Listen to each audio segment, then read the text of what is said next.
long one. It is a longer one in the books. She told me a story yesterday which is has kind of, it's still there. She said she went to the Toronto conference, which is a conference of International Conference of Dance, and there was a session on Laban notation. Now this word Laban is not out there from Mars, it is from the Earth. And someone was to chair this, and this is a very distinguished specialist on Laban. And then instead of Laban appeared a rather dilapidated Indian woman, all dressed up in a sari, to chair that session, and she wondered whether she was seeing right. And that person happened to be Kapila. This is where we all come together, because Dr. Rudolf von Laban was one of the first pioneers. He did have predecessors in what is known as Laban Movement Analysis, and looking at movement of this corporal body, not merely as structured movement, but in terms of space, time, effort, energy. He was my teacher, and his daughter even more, both teacher and colleague. And it was he, and I have acknowledged this publicly, but this is another occasion to do so with great pleasure, that it was this meeting with Laban in Manchester after the Second World War, where I saw a man working with factory workers in trying to reduce chances of accident through the control of movement. And it gave me a perspective, with all my background of Achan Maharaj and great traditional masters in this country, and quote-unquote Oriental dance, which I had danced for many years of my life, that movement was not a matter of just what could be put into what was known as slotted repertoire dance. And it was a very complex matter of mind-body relationships.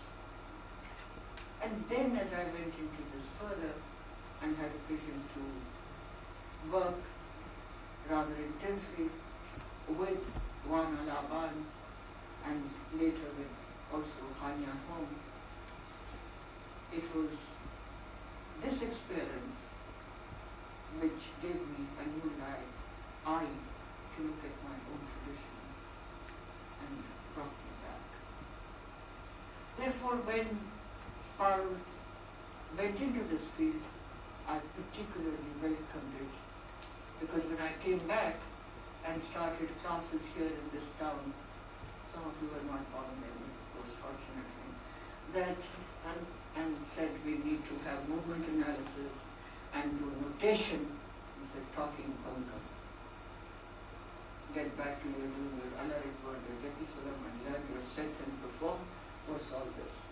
And there was a lesson there also, Parul. There was a lesson there because the living tradition and the oral traditions were so strong that they had no use for writing an analysis. Now the challenge after these 40 years, and more 40 years, I would say 46 years to be precise, is that another generation of dancers has come up. It is more pervasive or prolific. To that extent, the analysis is both less and more. Traditional dancer, traditional gurus, the kind of training that we got, are fewer and fewer. We discuss some of those problems. And so I have great pleasure in welcoming each of you separately and together. And now it's all yours, Parul.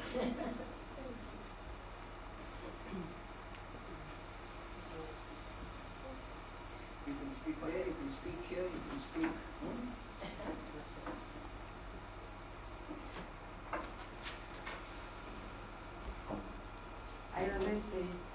Dear respected Kapila Ji,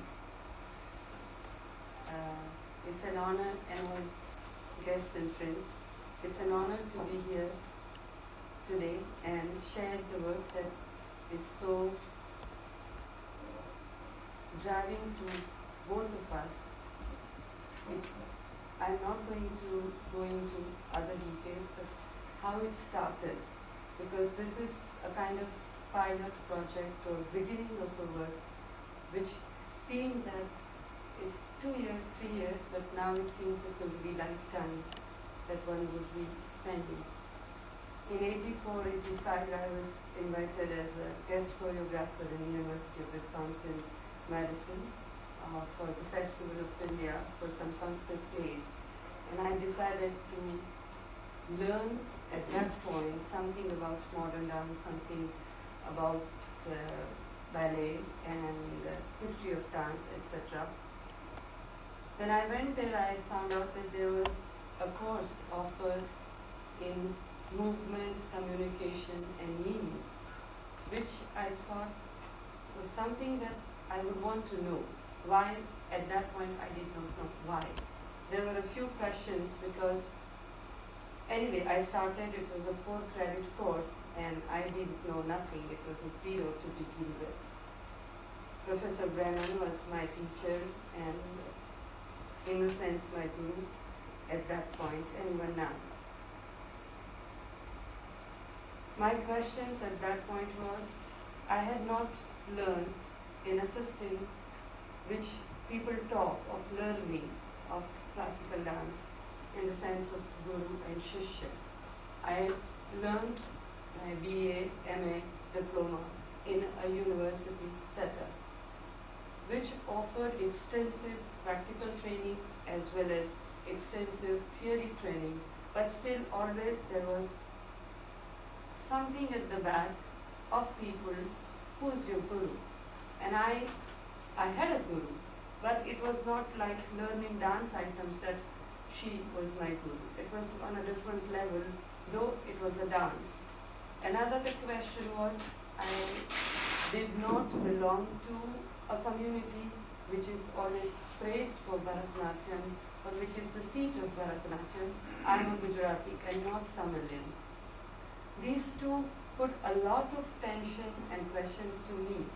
And I was looking, what are the parameters of Bharatanatyam that a particular dancer not belonging to these two groups will be able to master or learn and understand. And when I started with movement, communication and meaning, and later on with Laban's movement analysis, I realized that here is perhaps a system which is going to give me answers to these kind of questions, which were my queries and which were queries of a lot of young dancers that we were learning with. And that's how it began. Bob got interested into Indian dance through me, though she had an idea of what is it, but nothing much. And I think today we are lucky that she is here to talk about Laban. So with this background, I would request Bob to go on Laban, and then we work together with what we have been doing.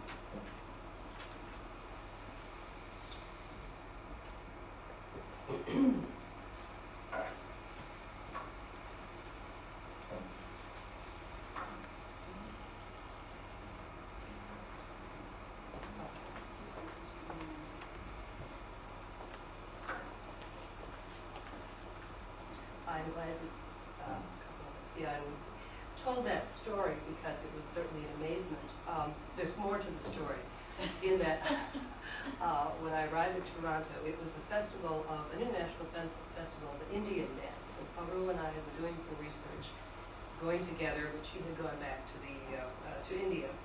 So I came to continue with our paper, and one of the reasons that this even happened, that I knew about Laban, or that she had Laban, was that someone asked a question from the audience, which had sort of a sense of antagonism about it, as to why would anyone want to analyze Indian dance, or dance in any way at all, and so forth. And so I think I answered something to that effect. And At the end, she stood up and said, well, I was a student of Laban, and said essentially the same thing, and I think that just quieted everything right there. And she also went further to, because we use a computer recording system to work with this, which also gets into highly analytical work, which I think also might be questioned. And with her open-mindedness and futuristic thinking, she told people that we had better get with it, and all of us get into the computer age and use it in whatever way it needs to be used for the art form. So I appreciated that immensely. Parul gave a little bit of background, and if someone 12 years ago would have said I would be in India, at least for even for the second time, with Indian dance, I would have said no, there's no way. My knowledge of Indian dance was very little at that point, and I knew that I was not going to be learning Indian dance because my American modern dance knees don't stay down there as they do in positions here. But as Parul said, 10 years ago, or that's about 11 years ago, a chain of events happened, and so here we are, and I am delighted. I'm also delighted because I think what is happening in dance research, and certainly in the United States, we hope, and the world, is that we're becoming a global community. I'm on email to people in Delhi by computer, which several years ago no one would even have considered possible. I sit down at a keyboard, I write out something, and someone here responds in Usepi. And I think that if we are going to be learning about each other in our cultures, that our research and such needs to be more cross-cultural. And so this, I think, it's been valuable for me. I have learned about some people in a country that I admire and would never have had the opportunity to do. And Parul has learned some things that she would not have had an opportunity to do. And we are doing collaborative research. In dance, that it often is not the case. At least usually it's quite singular. A person does one thing, continues that, and that's what happens.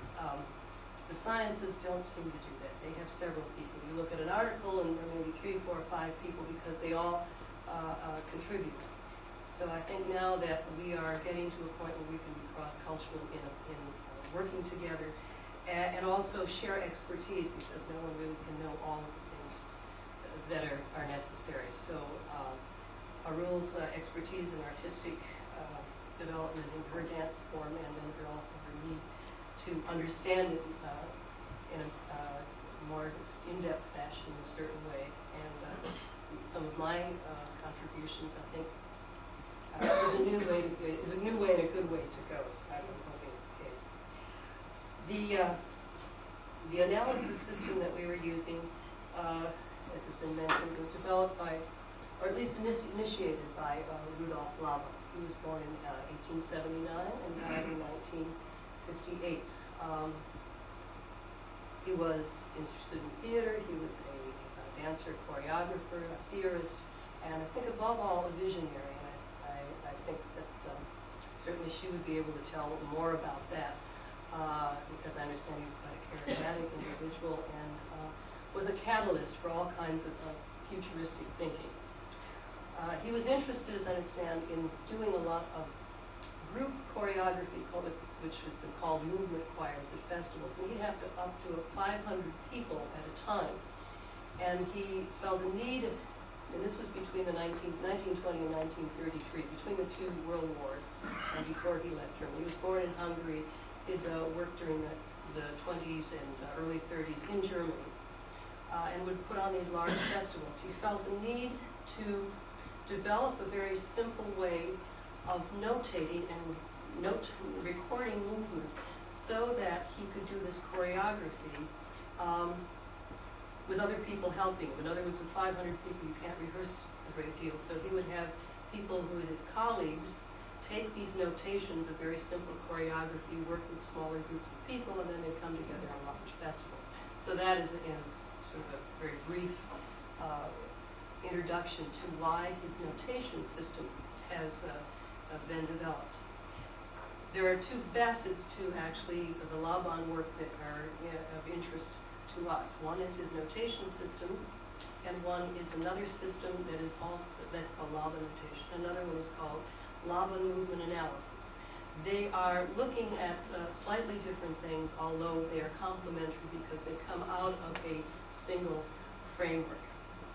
There's a few quotes here that might be more helpful in this. Laban's work in theory and choreography evolved from an expressionistic context. Motion and emotion, form and content, body and mind are inseparably united. Every emotional state coincides with very definite body tension. He looked at the interrelationship of spatial pathways and dynamic stresses or emotional moods, and attempted to create a sign system to reveal this unity. He was dealing with a larger view by seeking a universal symbol system for recording movement. In effect, however, his notable efforts were in the area of a particular, how we express our emotions through our bodies, not just in artistic circumstances, but even in everyday movement or work movements. He sought to establish how forces of gravity, spatial tensions, and emotional attitudes affect our relationship to the world, how our moment-to-moment history reflects itself in our movement. And that I think that emphasizes what is important about his framework and what has happened to it is that it is applicable to all movement, human movement. We are using it for dance, but it is used in a variety of other ways because it deals with the human body as an organism within the world affected by gravity, space, time, and force. I think we can have the slides. Slides.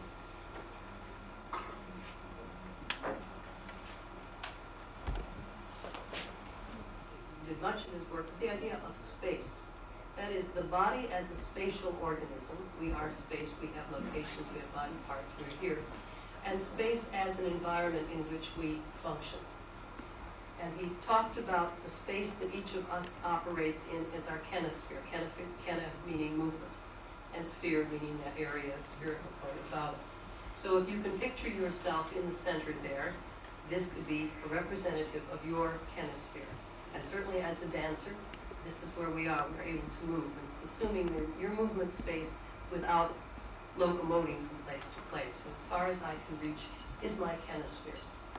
Next. The idea of inner and outer. Laban was concerned with the outer, that is, our movement, as a manifestation of our inner. That is, we work holistically. So our movement has to do with our emotions, our subjective feelings, with what is going on inside of us. And while a circle may represent this our outer in terms of the sphere, these lines in somewhat what represent the spokes of movement coming from us, in that they represent the spatial tensions that keep our chenosphere part of our being. So that if I reach forward and high, that is a very different kinesthetic, meaning movement feeling, than if I reach out to the side. And those are feelings that are very, that one needs to work with and experience as a dancer to understand that, because our forms help to illustrate these different aspects of space, direction. Next. This is the signs for directions. Simple sign system. The top is forward, the bottom is backward, to the right is right, left, and then the diagonals. The main points are listed. Of course, movement happens in any type of variation in between there. It doesn't assume that there's only 45-degree angles that we operate, but this gives us a sense of how we're moving forward, backward, so forth. Next.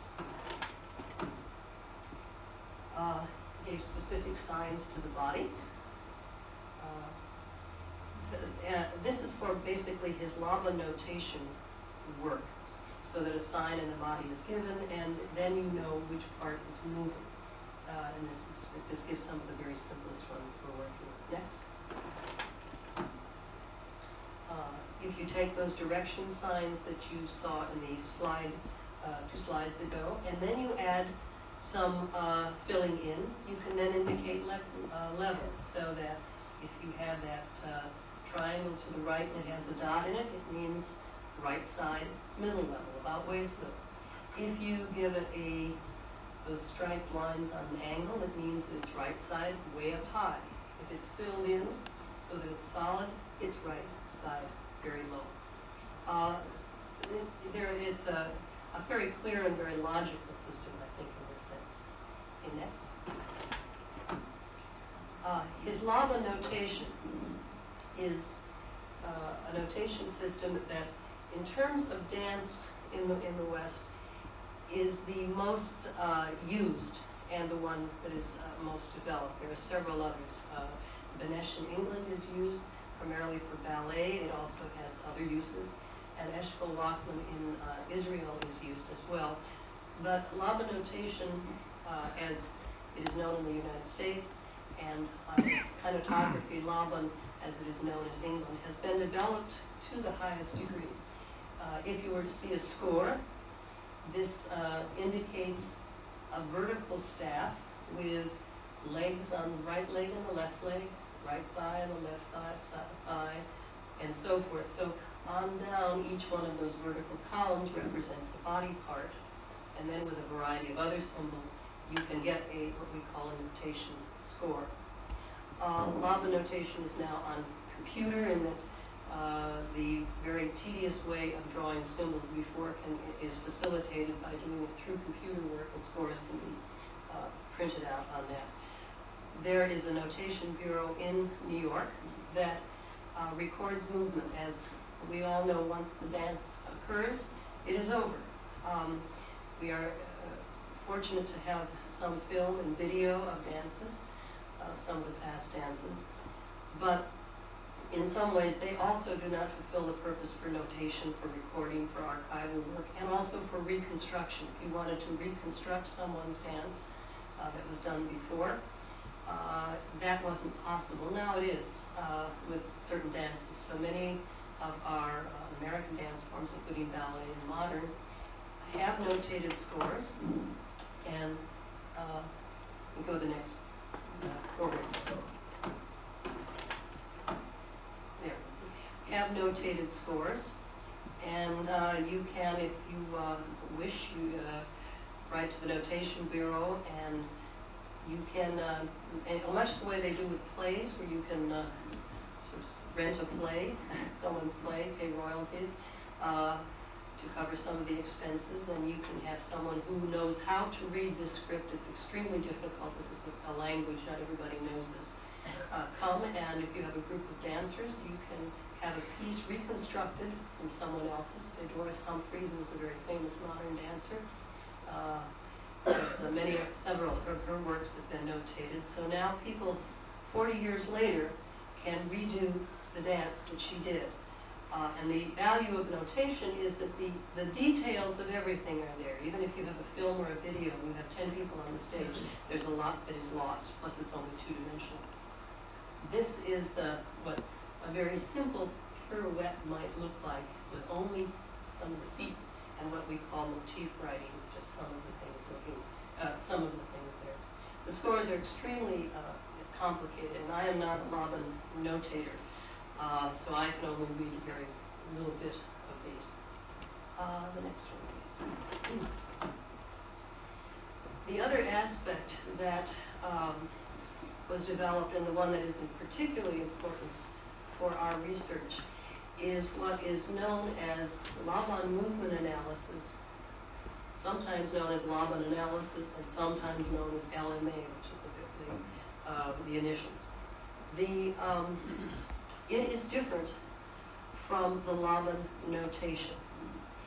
Laban notation is talking about, or is giving visual pictorial symbols for primarily the space and time aspects of movement. Laban Movement Analysis is working with the effort and the shape. So you might say that it's the what of movement, the where of movement, and the when of movement is depicted in Laban notation, but the how of movement is given through the analysis using effort and shape, and I'll talk about the effort. Kapila Ji was mentioning the effort work in the factories where Laban and a man named Lawrence were trying to work with movement patterns to improve efficiency of movement. And I believe at that time that because of the war in England, many of the men went to war and the women were in the factories and were doing some movements that in some ways they had to be redone so they were able to not do the strength types of things, but to work through and find more efficient ways of movement. Through this and others, he developed his scheme of theory of effort. There is in contrast to the very complicated Laban notation scoring, the effort scoring is very simple. It comes from this particular graph. In the middle you see a white diagonal line. Effort essentially, in the terms, is the inner attitude, our impulse, our motivation to move, and it's our attitude toward 4 factors. One factor is flow, which has to do with the ongoingness of movement. And if you see the green line in the center, on the right side it says bound, it gets deeper, and on the left side it's free. Each of these 4 elements, flow, space, weight, and time, have polar ends, but they operate on a continuum. That is, at one end something is very bound, and on the other end of it something is very free. Bound meaning can be controlled very easily. Free meaning can't be controlled very easily in terms of movement, a sense of abandonment. The line vertically in the center, blue it says, is a weight factor. That is the impact our body weight has. So it can be very strong, as if I am pushing against something, trying to move something heavy, or it can be very light. That is, I am releasing energy and releasing effort. The time factor on the right side, it says quick. Sustained is a little lighter. Quickness has to do with our sense of urgency toward time, and the other toward the delaying of time. To make a point, time in this effort scheme is not fast and slow. This was the point. It's not; these are not to be looked at so much as quantitative elements. I can move fast and not move with a sense of urgency. It is when you move with urgency, like if you have to catch a train very quickly and move, that gives you a sense of urgency. There's a reason, there's an inner motivation to do it. Sustainment has that sense of delaying time, very leisurely. So it is not just slow movement, it is the slowing down of time. Then space on the top part is direct, means there is a narrow focus. Most of you, I would assume, are being very direct in your space effort now if you are looking at the slide. Pinpointed and right there. You may not be also. If you are indirect, it means that you are aware of everything. When you're looking around, something's going on. Okay. Next slide. This just illustrates then that if you took that graph and you looked at each one of those factors, weight, space, time, and flow, you could see the notation for it. So weight up there, and the notation always has that diagonal effort line in it that's in the middle of that effort graph. So you have the diagonal line, and then weight would be light and strong, space, time, and flow. Next, please. You can also use this for notation. And again, it is not as complicated as the Laban notation with exact staffs and timelines. But in somewhat, it's done almost it's done in a horizontal fashion, somewhat like our Western music where you have measures. And what you would notice now, though, is that there's a lot of figures there. Because in reality, even though we are talking about 4 effort elements or 4 effort factors, each having 2 ends to it, we don't move that simply. are much more complicated. So most of our movement happens in combinations of these. Next. So if you have combinations where there are two factors, they are given names of states, and there are 6 states. An awake state, for instance, combines space, combine one factor from space and one factor from time. Dreamlike would be one from wave and flow. A remote space state would have space and flow. Near would have weight and time. A stable state, space and weight, and mobile, time and flow. Next.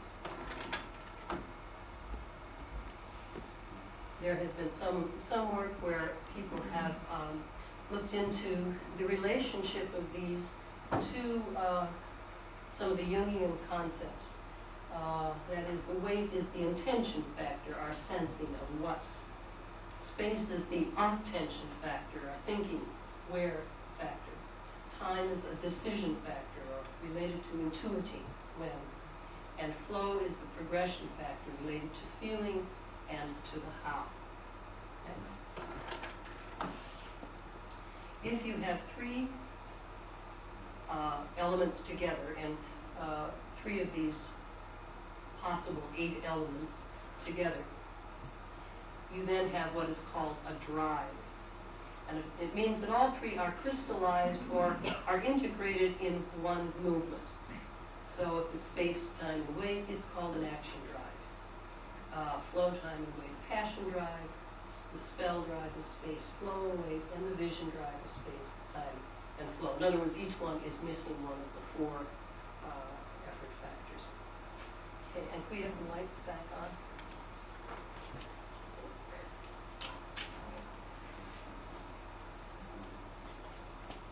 And the slide projector.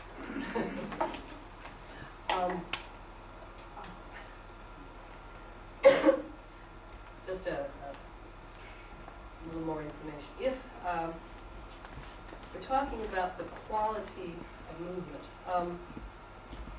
for instance, if I have a movement of my arm that goes here, there you could look at it from an anatomical point of view. The left arm is flexed in here. There's a slight flexion and rotation, and coming up to here. It might be the form. This is the spatial content of the movement. If I were to do it in different qualities, this is where we begin to look at the power. So if I take it very lightly, that should look different than if I do it very strongly. Or if I do it with a sense of direct space, or a sense of indirect space, with a sense of bound flow, with high intensity bound flow, with a sense of free flow. These are the sort of the single elements that we're working with, but they're often done in combination. Parul said she'd be willing to try these. You would show the chair thing? I don't think so. We can move right on the drives. All right, the action, just as an illustration, the action drive is the drive which does not have flow in it, but it has something from space, from time, and from weight. It is also the one combination, set of combinations that Laban gave some names to, and they make some sense, because when you say the name, you can see where the elements are. So the first one is a float. Just a float.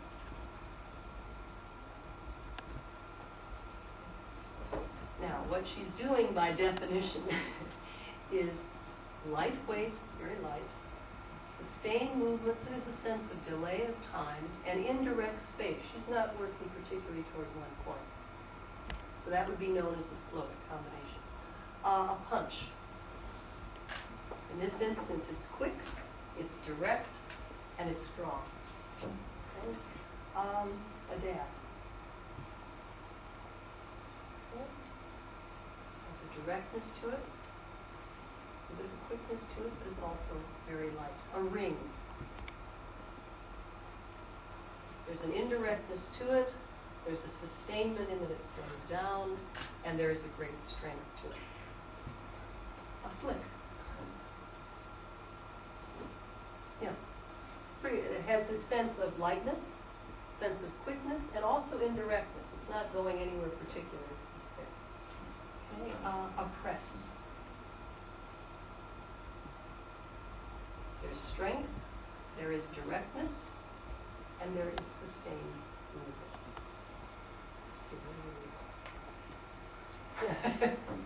Slash. A slash. Oh, okay.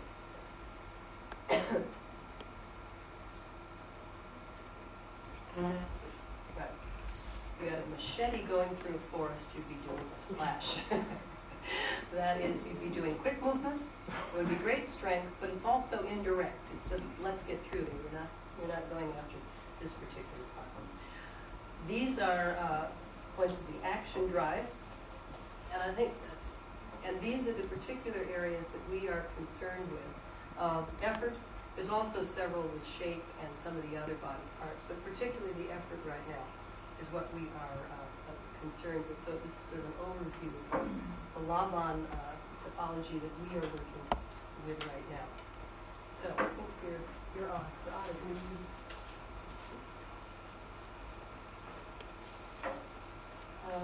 I take it for granted that everyone here knows what is Bharatanatyam and the basic two aspects that Bharatanatyam involves, Nritya and Nritya. For the basic word, Adavu, which is the basic unit of movement of dance in Bharatanatyam, was selected. One Adavu. There is a description of, like we have 110 to 15 Adavus divided into different sets, and when we start learning, it is learned in 3 kalas or tempos or speeds in 4 beats each. 1, 2, 3, 4. 1, 2, 3, 4. 1, 2, 3, 4. 1, 2, 3, 4. 1, 2, 3, 4. 1, 2, 3, 4. 1, 2, 3, 4. Ta, ka, dim, mi, ta, ka, dim, mi, ta, ka, dim, mi.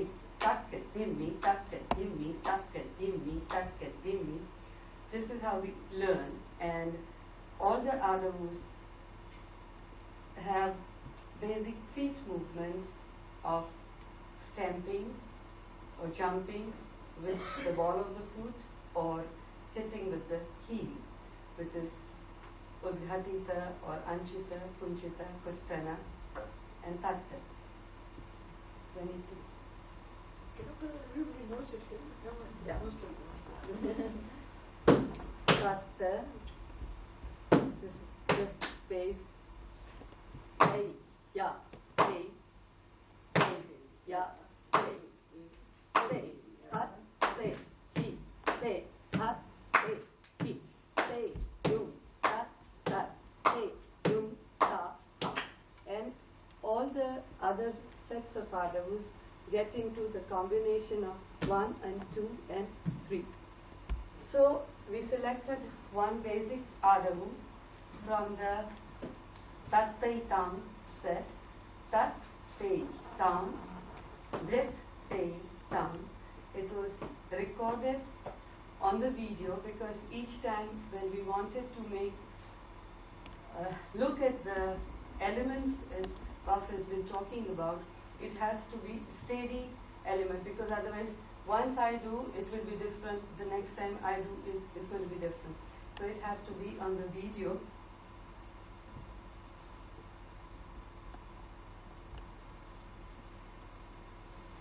And this was done 4 times in the Madhyam or the medium tempo with Tat Tei Tam, Rit Tei Tam, Tat Tei Tam, which has the eye movements, the hand gestures, Shikhara, Pataka, and Kataka Mukha. I'll do it so that's better. 2, 3, 4.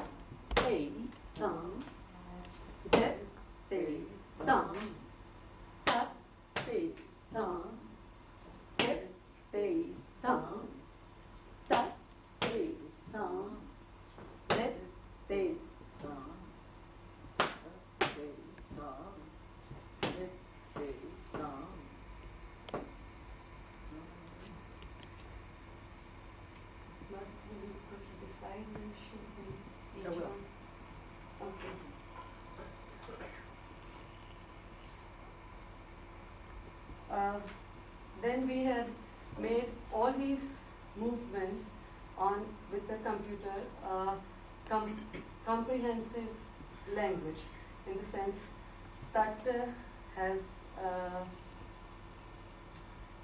that is called TS, so touch and strike, like that. There is 144 codes. So when you're watching, you're tapping each time whatever the action is going to happen on the computer.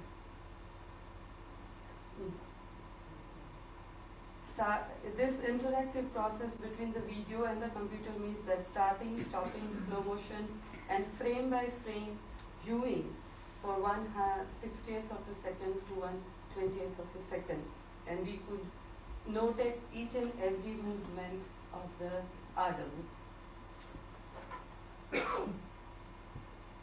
Right? I have to check my technical expertise because, okay, and then how it would change with a different characteristic. If you increase the speed, decrease the speed. First in slow tempo. Up, A, down, dip, A, down, cut, A, down, dip, A, down, stay down, stay down, stay down, stay down, stay down, stay down, stay down, stay down. So this is one variable. Then if there are people who are going to do differently, the variations will come. This is going to be difficult. Something which I am not. You can make your judgment what it looks like.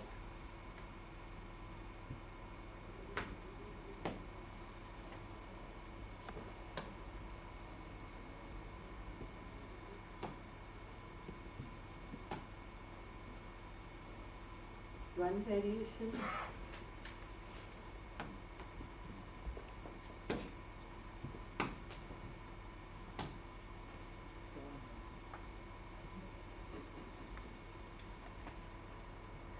So, in this way, different dancers would execute in different ways. And if you look into the computer with the code and the effort elements, we were able to make out the states and the drive or the flow that each movement would have. The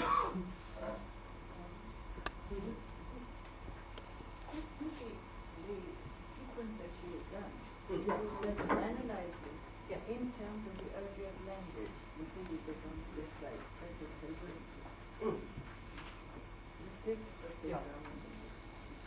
She was doing, as you, I think that maybe we can, I'll explain where the first one came from first maybe, and then we can go on to show that she changed the quality of the movement, even though structurally the auto movement is the same in terms of where the body parts went into space. How they went there were different. And we can maybe show it, I'll explain how we analyzed this one auto movement, and maybe Parul can do it again, you can see. We're using a coding system that was developed by a researcher at the University of Wisconsin who's actually a biologist and also a computer specialist and programmer. And it's an event recording system. One can see that if you're trying to record movement or any item or event in time, you need to have some way of tallying it, of putting it down somewhere. And of course, if you have pieces of paper and so forth, this is the difficult part of doing it. Things happen so quickly. And Gordon Stevenson, who's the person I'm talking about, developed a system that he called the SSR system for signals receiving and sender. And he essentially developed it for recording monkey behavior in the field, because he was out there watching whether monkey A was doing this and monkey B was doing that. And instead of writing it down, he was astute enough and talented enough in computers to work this out. However, the system can be used for a variety of things, and we're using it for movement. What you need to do is define the terms that you're trying to look at. Operationally, that is, what is it defined when it happens, so you know what it is. Develop categories for this, and then put it into a complex coding system, as Parul mentioned. Then we use videotape to look at it. So for each category that we might have, we would look at, let's say, maybe if the slide's on again, if we can. The second slide.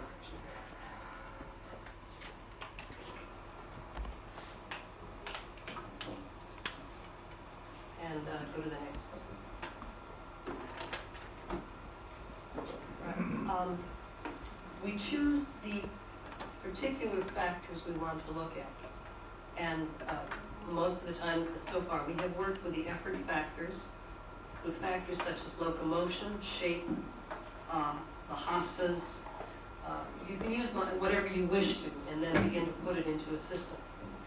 So that, for instance, if I am looking at the factor of flow, and I will look at a movement sequence, let's say a 20-second movement sequence, I will look at it once, only for flow, and flow has a code, B for bound, F for free, and it's hooked into the computer so it's interactive, and the tape is time coded, so you know exactly what frame and what time you are on, so that as I play it and I see, after a lot of training to work with this, when something happens, bound or free, I put this on the computer. I just push B or I push F.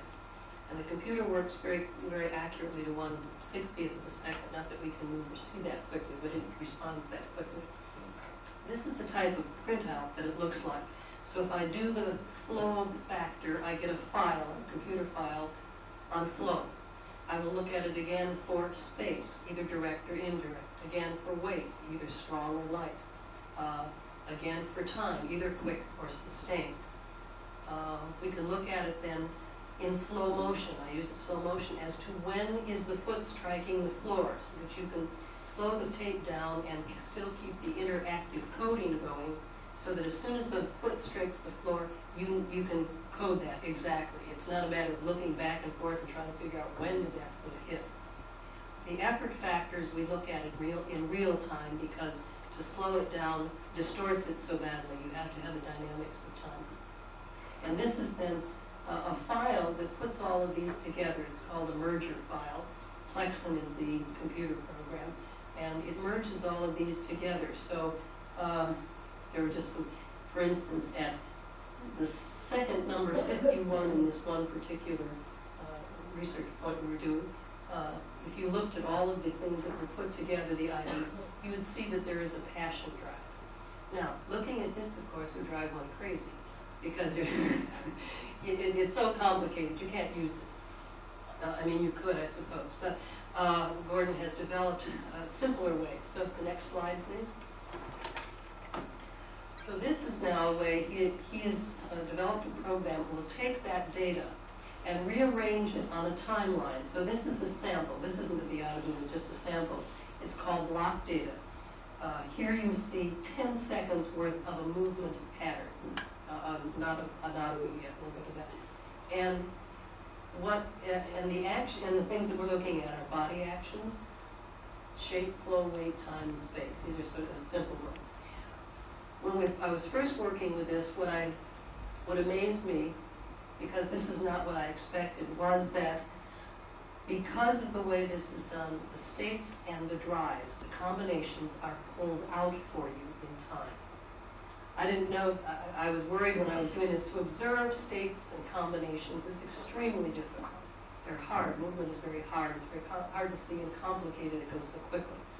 Here it came through so that if you look at the, let's say the blue, where it says B, S, and D, that means a combination of bound, flow, sustained time, and direct space, which would be termed a vision drive. A value of this in the future is that you can begin to pull out patterns of movement, which eventually is what one wants to do. Is how is movement pattern? The next one. You can also have a program that will take that same data and put it in this kind of vertical instead of horizontal, where you can then see what happens second by second and then name it as you wish. And then one more slide. Next. Or you have another program that will cluster all of the similar combinations together. So in this particular example, there are two examples of vision drive in the dance sequence we're looking at. There was one of passion drive, or four examples, vision. So that you can rearrange these in various ways that makes it easier to see the particular data. Next slide. This is that autogoo that you just saw. The horizontal represents the 4 counts that Parul was doing. And the stick figures the hastas with the hand and the positions there. And the eye movements that are also part of that.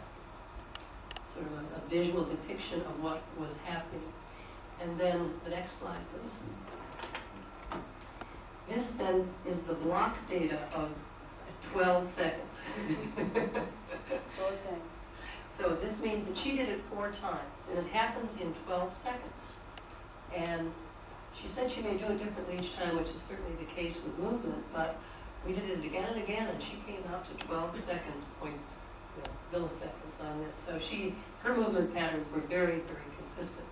But to show you what is happening here, the categories that we looked at for just this 10 seconds. In locomotion on the top, L means a leap, close, jump, leap. So there are locomotor steps defined, and when they happen in that 12 seconds, the leg actions have to do with this striking, the foot, heel, and so forth. Then you have the weight, time, and space flow effort factors. N, by the way, means strong. Q means quick. D means direct space.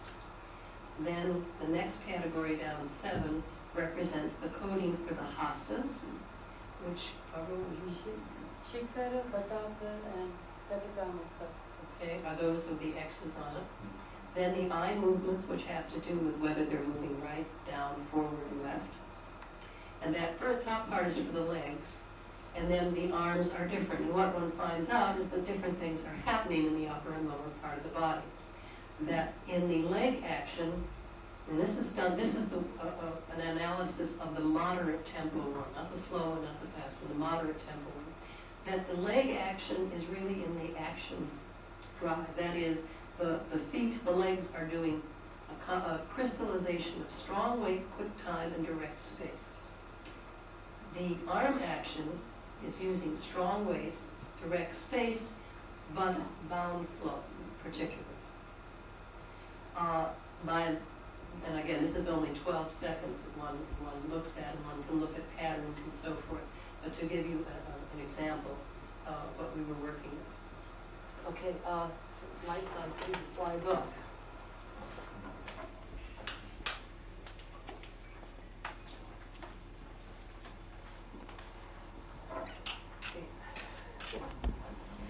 Oh, would you do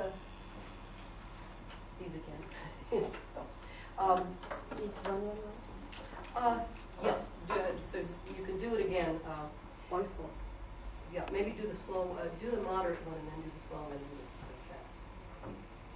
fast. This is the one that has been analyzed.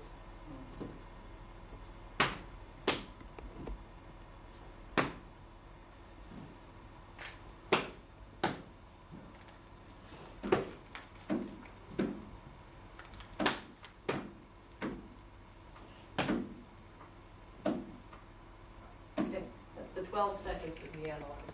And those were the feet are doing the quickness of the quickness in the yeah. Okay. So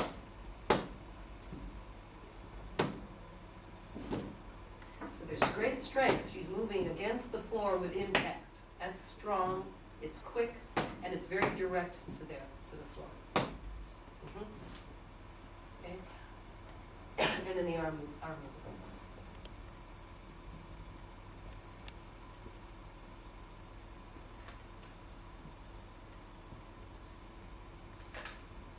a lot of bound flow. In fact, as we're looking at a lot of things, but one of the characteristics of Bharatanatyam, at least to the extent that we can see now, is that it is very much in bound flow much of the time.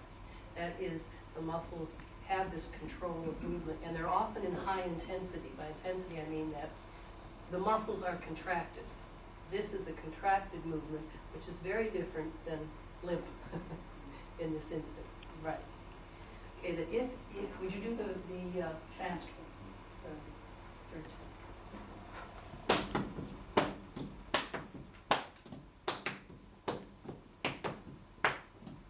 Right, now, one thing that has happened is that the time factor in the feet has remained and gotten even more urgent. In other words, so the time factor, there isn't just quick time. There's diminished quick time, middle quick time, very quick time. So by speeding it up, the urgency has increased. What also has happened is that the arm movements, that the time effort has come into it. When she was doing the moderate tempo, time wasn't so important. It was important, but it wasn't quick. As soon as she started moving fast, there's an urgency that happens in terms of the time effort. So that begins to come in the arm movement in the fast or the quick tempo one. So looking at that, we have a slightly different analysis. The strength is still there. Would you try to do it with the arm movement with sustained movement? For someone who's used to doing it one way, it's hard to.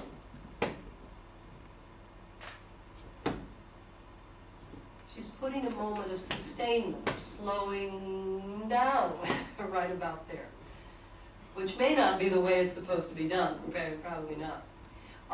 Can you do it with a sense of lightness?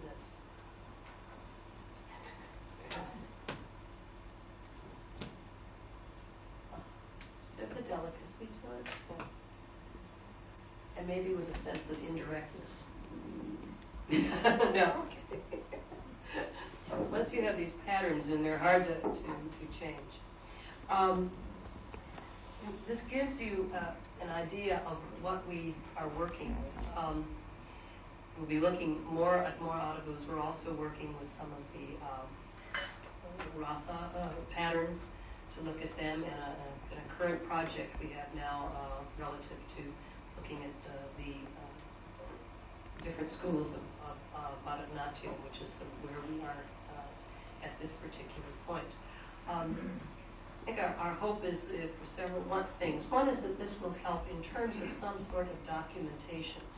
I think dance, because of its fleetingness, and because it does not have as much in recording as some of the other art forms, we lose a lot of it. So that I think the more that we can learn about our own dance forms, no matter what country, the more we will have of our heritage and our sense of culture. It also helps us to know what we're doing in terms of being able to, let's say, improve it. I've found that the work with the Laban work in my work as a teacher has been very helpful. When the students are able to analyze their own movement, they become tremendously aware of what they are doing, what they should be doing, and what they're not doing. So that they can, with our students in choreography and in their technique, we do videotapes, and they're able to say, oh, I'm really stuck in bound flow. Everything I do looks like it's bound flow, but they may not want to do that. So I think the potential of this for analysis is very great, and I'm looking forward to continuing working with this. So thank you. Questions?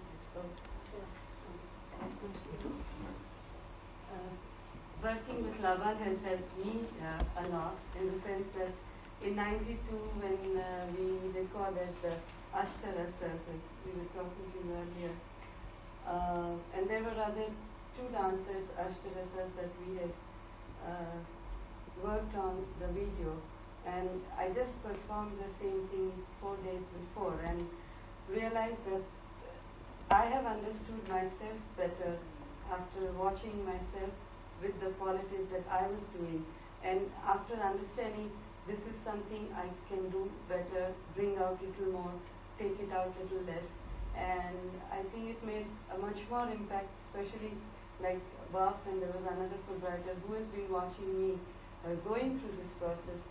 Their comment was that, yes, there is a tremendous difference. So as it is going to be a very useful tool for teaching to teachers, the new teachers, not gurus.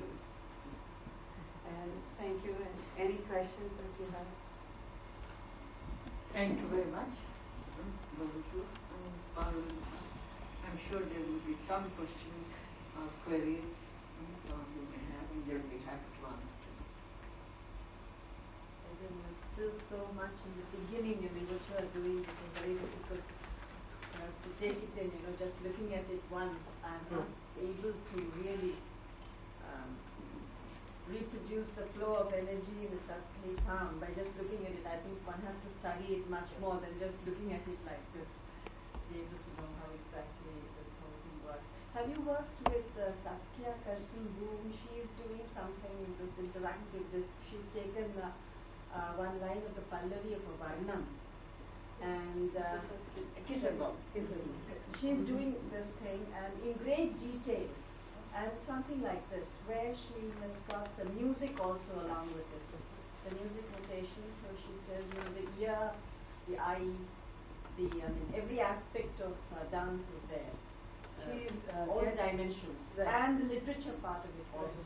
Interactively, she's doing Yes. it's on the disc, and I just missed her lecture in Madras, but it is not handling the effort shape, but how in total detail the Varnam or any aspect of dance can be analyzed interactively.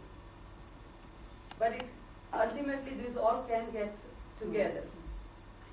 And Lily, if I may intervene here to explain the difference. I have seen Saskia Kisargam's program. What she is looking at is what one would call the structure of a number. Yeah.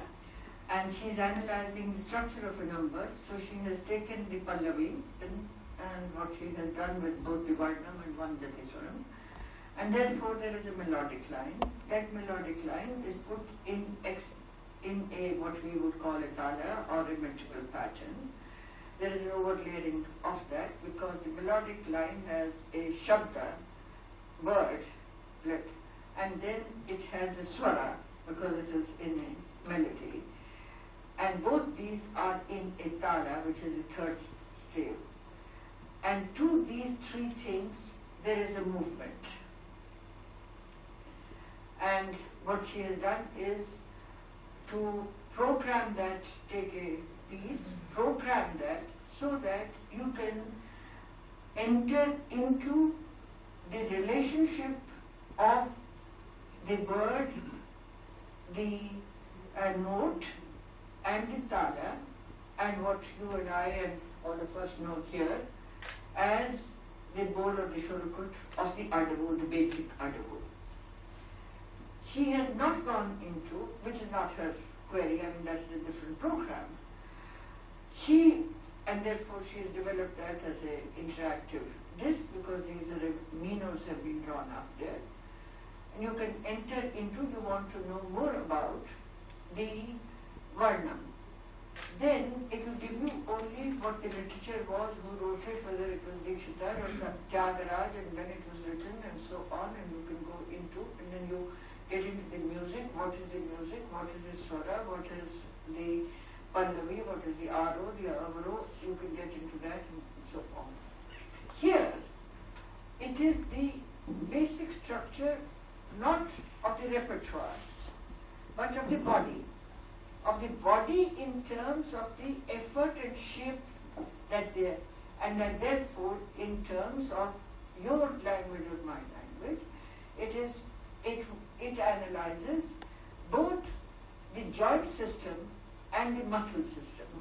And this is what these are two different things. I mean, they happen to belong both to dance, but they're totally different. This is what I'd like to.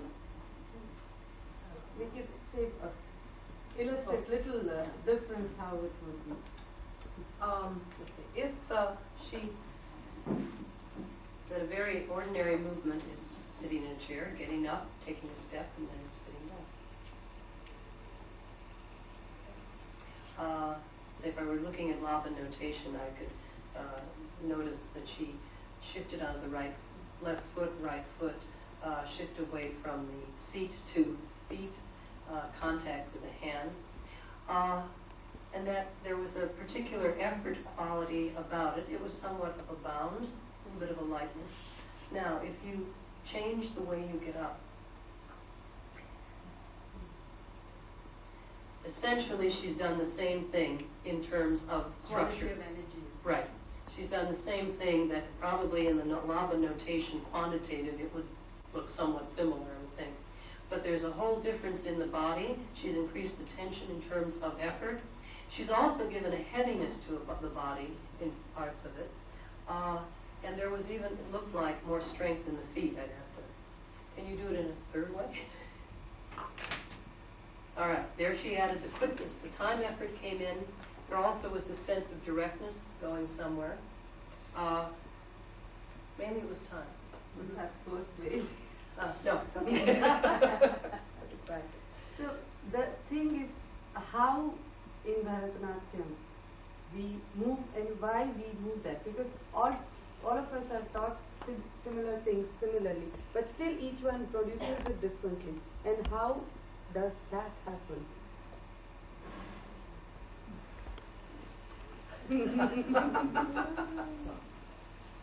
I want you to look at your body, and I want you to abstract this. I mean, this will come out clear to you, because we are not talking about here even Bharatanatyam.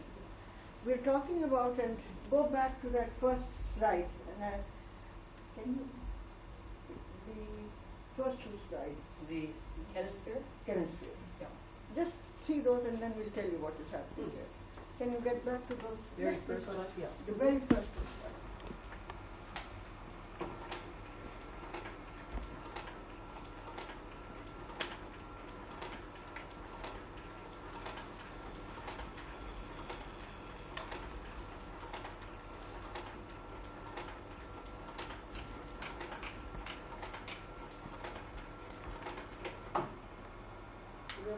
From shape to. Yeah, I know. Sorry if I'm introducing it. Yeah. Is that all right? I want you to look at this and see this as the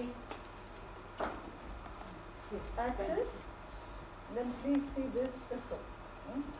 See this? And there's a diagonal here. There's a diagonal there. And then there are these things. Let's take the second step.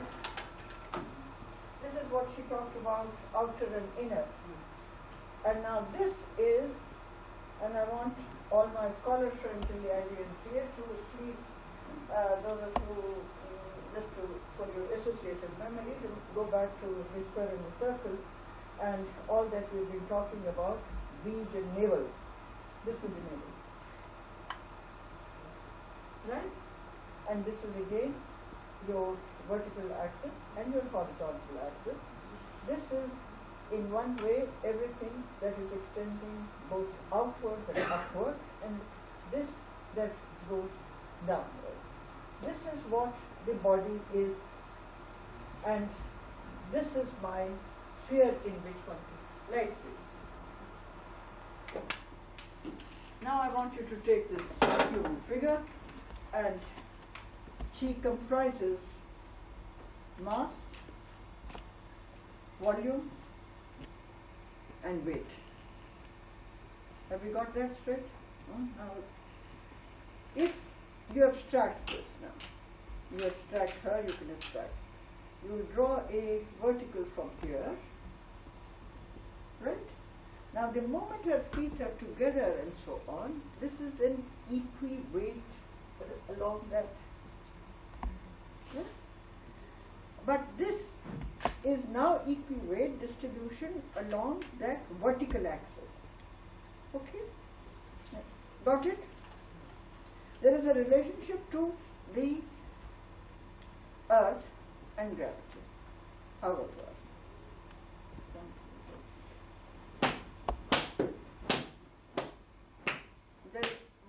done here? We have not disturbed the weight, but we have disturbed the nature of relationship with that ground. Right? Now we'll do something else. What have I done here? What have I done here? Shifted what? Weight on one. Good, very good. We have been through this earlier, Salila, in another session 10 years ago. Now, this is a free leg. Moment I come back, do I get this into a free leg? No. Is it possible? Not possible. Isn't that right? Now, if this is not possible, the moment I have shifted this weight, there is something else that has happened here. This has affected what? No. What has it affected in terms of the lines? You get a bend. Bend तो ये तो evaluative categories है ना? Equal weight distribution. That is in an. We have told you this is a weight, and my sculpture people who are dealing with iconography should look at this. ये तो हो गया. Now what does it result in? Along a straight line. Right. It results in a difference in shape. Clear? All right. Now we'll do this. One, two. Okay. Now, although this shape may have, but the shape is not exactly the shape if I have done it with different effort.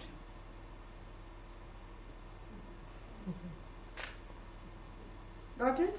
Now this is what we are talking about, bounded and then, but here, this has not been disturbed. This center has not been disturbed. We've done this. We can go into other things, but some part of the course I'll do this. However,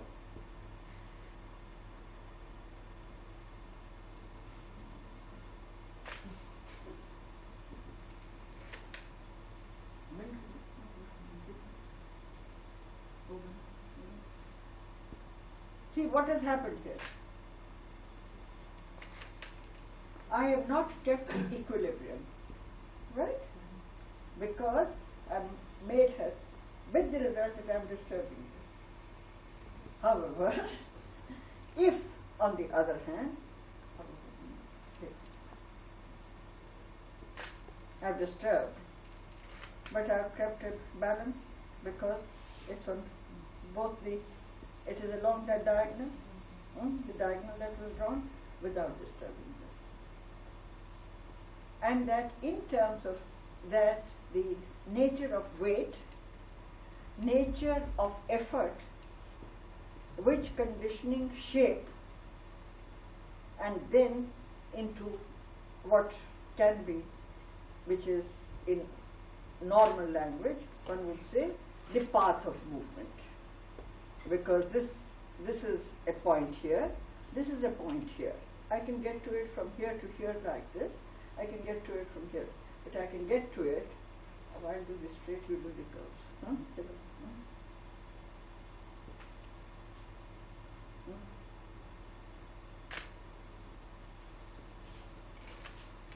No, we're getting to the same points, but through very different paths. We're getting to the same points. I'm drawing a straight line. She is not only, don't move in place. Remain in place. Don't move in place. Okay? So, right? And she can get to it in different ways. Just these are the 2 points that we have made out. And within that, the number of possibilities that there's not only the possibilities of the path, but it is also the possibility of the manner in which that path is taken.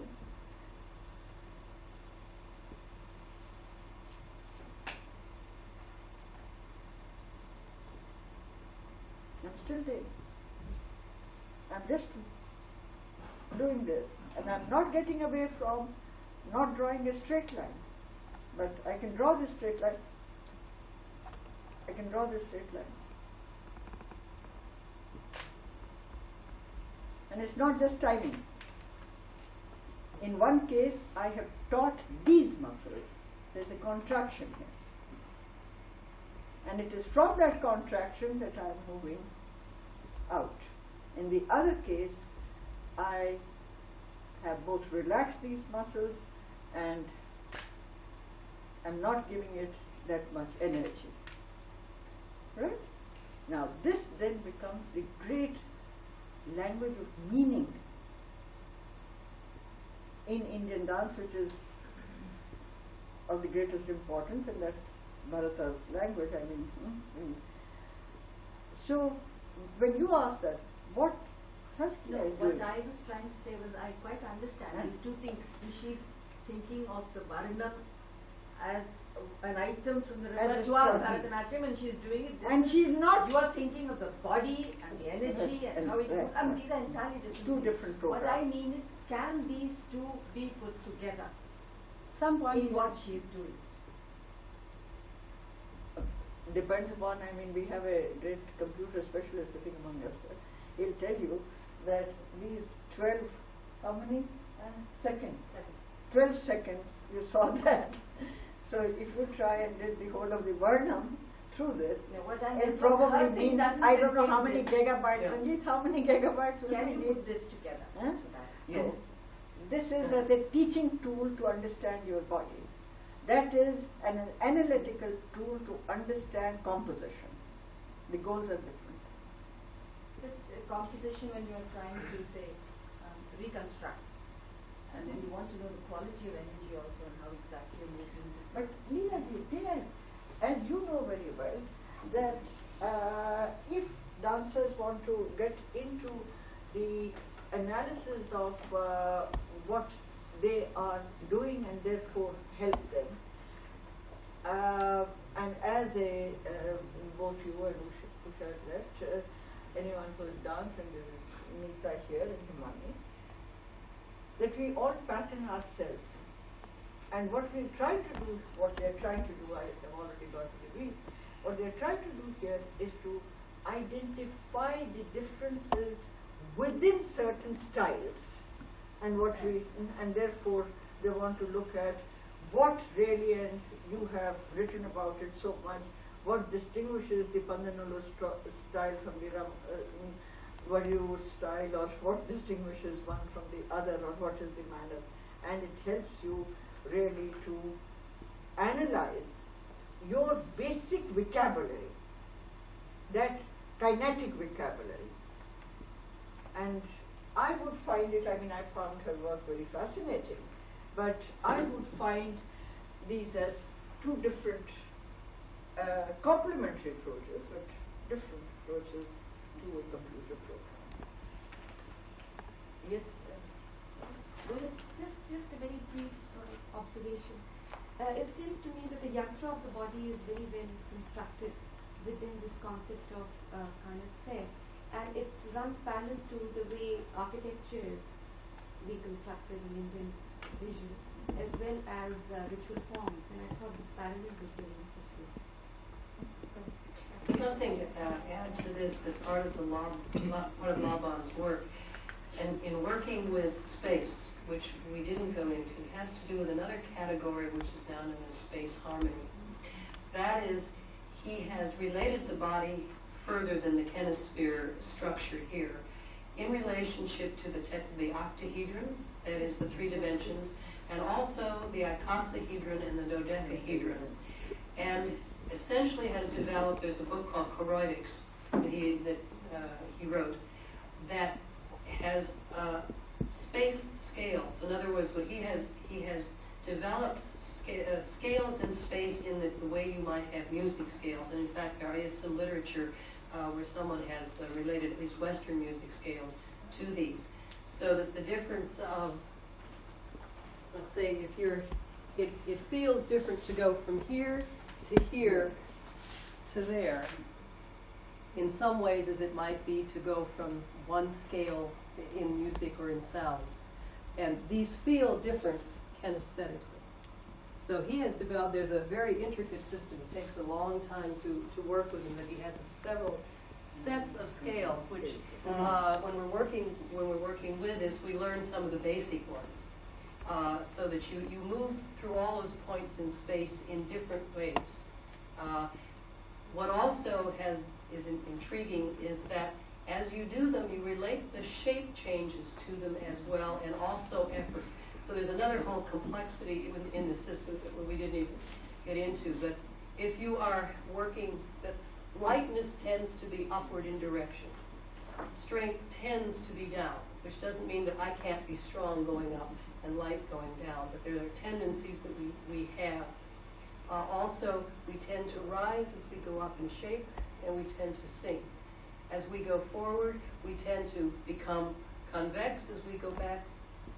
And these have been put together in such a way where the efforts and the shape relate to the space harmony. So it's quite intriguing, another whole section of study. But yeah. I just had a query. Did he say anything about the qualitative dimensions as well? Because whenever there is any movement, meaning follows. I mean, different cultures read it differently. That was because, there's a rudder-shaped movement and there is a passive movement. The mastery of movement. That's right. Yes, he does have a whole section. What do you think that awake and dream and so on? Yes, I was wondering how it As the enters closest the thing to category. Bharata that he got. Yeah. And others as well, I think Mary North and others have gone even further in trying to relate these movement concepts to emotional and expressive content as well. It can't always be a one-to-one relationship. But, yeah, it has been done further. Yeah, because there is just one thing that I want to share, that when there is a certain state of consciousness, the body automatically creates a certain posture, and this is something that I've learned from many yogis whom I've met, that when they are in a certain level of consciousness, automatically the body takes a certain shape. So obviously there is a universal language of posture. So I was just wondering whether there has been any. This is what India is all about. It's all over. Not just the yogis.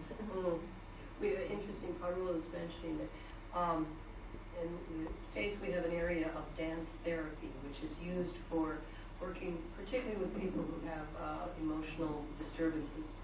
And part of their training is working with particularly the effort-shaped aspects because they are so revealing. And there's the feeling that the outer reflects the inner. But by working with the outer, you can also change the inner. If you have someone who is this way for much of life, for whatever reason, if you can get them out into their hemisphere, you may also affect mentally something. And so the dance therapists work with these kinds of concepts, and they usually have Laban analysis as part of their training and education system. Is the time for one last question? You mentioned, Parulji, about the nitya and the various upams which are mentioned in the various dance literatures have the parts which is part of the facial expressions, the eyebrows and so on. Has the work with the Laban Movement Analysis and Laban Notation gone into the sattvic part elements and my education? Yes. We are trying to go into the rasas. Kapila Ji says, restrain yourself. That's very, very curious. The whole idea is to understand the emotional state, and so but the computer program right now has a limitation of like 144 codes. So these are larger actions that we have of the feet, positions, mandalas, tanakas, hands, etc. But as the program gets developed, we are going to the maximum details that are possible. And of course, naturally, that's where Mukhaja Abhinay. But that all is because what is from here, that is going to go here. So it is. Because it would need initially a depiction and a representation. before it comes to the content part of it as to what it is interpreting in the rasas. But first of all, just the movement of the eyebrows, the movements of the eyeball and so on and so forth have to be notated. Right. I mean, we have taken base of 4 texts, which is Natya Shastra, Sangeeta Ratnakara, Abhinaya. These are mainly used by Bharatanatyam dancers, and then putting each movement. But then, like there are 36 days of moving it, so the program also needs to be developed. And then we don't want to be ending up just as an analysis, notation. So it is so difficult how you run away. So we want to be in the level of practical and critical. Ranjit, do you have a question? I'd be curious to know, since you were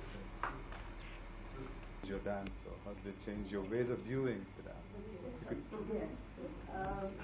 We have Ashtarasa from Saundara Lahari of Devi, and how through the eye of the Devi she looks, and what is the rasa that comes through. So to analyze the transitory or the Vyabhichari bhavas, we had selected this shloka, and each rasa is sung for about 2 minutes, 2.5 minutes. And right now we have only data of 2 dancers, myself and another dancer, and just 2 rasas were analyzed of Hasya and Shringar. So what I went through, and when I danced in 1992, which is on the video, and we both have been looking it again and again for going on each and every element that is right now on our program. And the states and the drives that came through was like, I was as a pedestrian dancer. That is the word that we used at that point, in the sense that I was not theatrical, dramatic. And when people have watched, perhaps that was the remark that some point critics also had given about my dance. And then I danced it 4 days before with all that in my head and practiced on that on my body.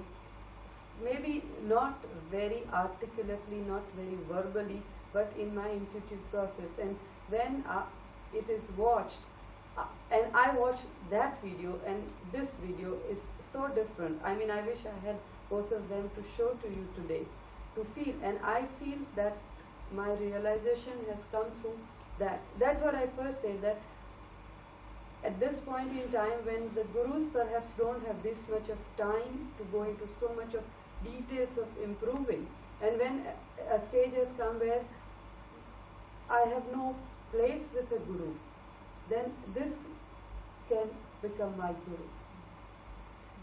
To answer that as well, the dance that she did last week, essentially, she's talking about, I noticed right away, it was interesting, we came up with the same time saying there was something different. I said there's something different, Parul, about tonight.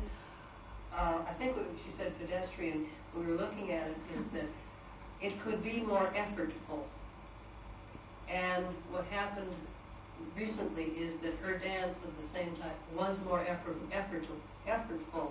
And I, as an audience member, because she was on stage doing this, it affected me because that was clearer in what she was trying to do. And it was much different than what we did 2 years ago, what she did 2 years ago.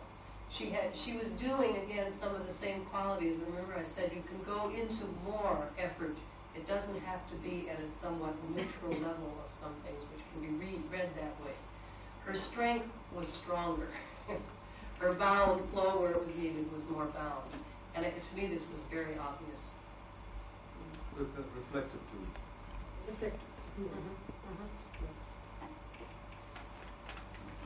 Let me thank you, both of you, most sincerely, on behalf of all of us. It's been a great pleasure to listen to this, and I look forward to more results and more talks. Thank you for the opportunity.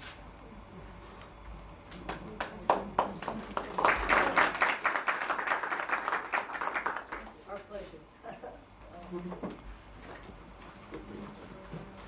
Are you you here for a while? Tonight. If you mind, for a couple of days.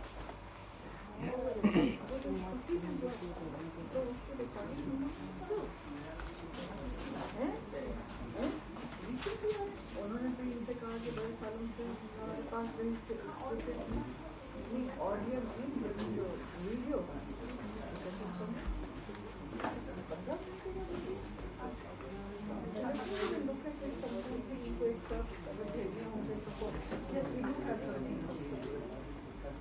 Oh, good. That's what I said. Recently came. That's right. I'll be back with plenty of the volume.